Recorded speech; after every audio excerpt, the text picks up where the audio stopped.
TheTexasDeacon here. Today's date is July 13, 2015. Thank you for joining me. The title of this talk is Rebel Flag. First of all, I'm not a real expert on the history, but over the years I've learned enough to know that what we're talking about the flag is incorrect. You see, in 1789, when this Constitution was ratified, the North, basic North, you had the South and the North, they needed the South. Now, they didn't like some of the things the South did or stood for. One of them was slavery, and I understand. However, they accepted slavery and a lot of other things to get the Union. But as soon as we got the Union, they started trying to tear it down. And then, 72 years later, in 1861, it got to the point the South just had to say no, and they pulled out of the Union. They wanted their sovereignty back. They wanted less government. Same thing we're having today. We need to get rid of government. Well, we all know the tragedy that caused this flag controversy, and it was a tragedy. And I don't know much about the individual, young man here. There's a flag in the paper, and it's the Dallas Morning News, July the 11th. Don't know much about him, but I do know a little, not even mentioned. First of all, he was into drugs, illegal drugs. Now, the water he drank, there's a 99% chance it was fluoride. GMOs, genetically modified organisms, I think that stands for. Poison to our system, a lot of people say. How about all the vaccines that he was forced to take to get into the school system? A lot of them mercury-based. The preservatives in our food, and maybe other things that we don't know about that he could have been a victim of our society today. But anyway, I'm going to lay that aside. They blame the flag. The flag didn't have anything to do with it. I own flags. I've always owned rebel flags.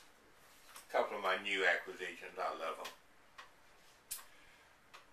I have no thoughts about going out killing anybody.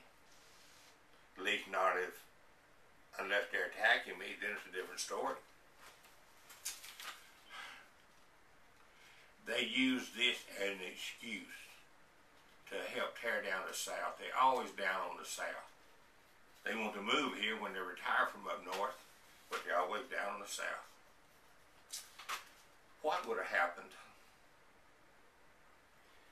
if that young man had been, let's say, he'd been holding a Muslim flag? Would they have demanded that all Muslim flags come down? Even though the Muslims blew up a truck bomb in a New York bank building in the 90s, then flew 2 airplanes into the Twin Towers in 2001, there was never an outcry to bring down the Muslim flags. Never. What if he'd been holding a Mexican flag? Would there have been an outcry to take down all Mexican flags? I think not. What if he'd been holding a Christian flag? You think there'd been an outcry to bring down all Christian flags? You know, in that case, there probably would have been. They'd have probably wanted to take down all Christian flags if he'd been holding one.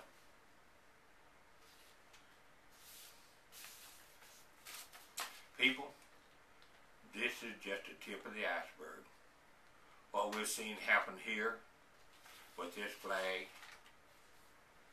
and it's now supposed to be part of our free speech. Another chip was taken out of our liberties. Our liberty is getting smaller and smaller every day. What are they going to take away from us next? What are we going to allow them to take away from us next? I don't know. You give it some thought. I'm 72 years old. Statistics say you only have a few years to live. No matter what they do, it won't affect me that much. But how about you young people out there? 18, 19, 20. You got a long life ahead.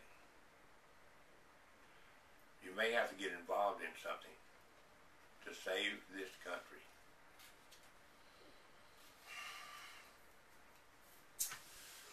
So, until next time,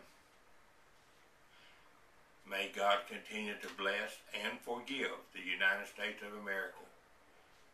May God continue to bless Republic, Texas, and may God continue to bless you.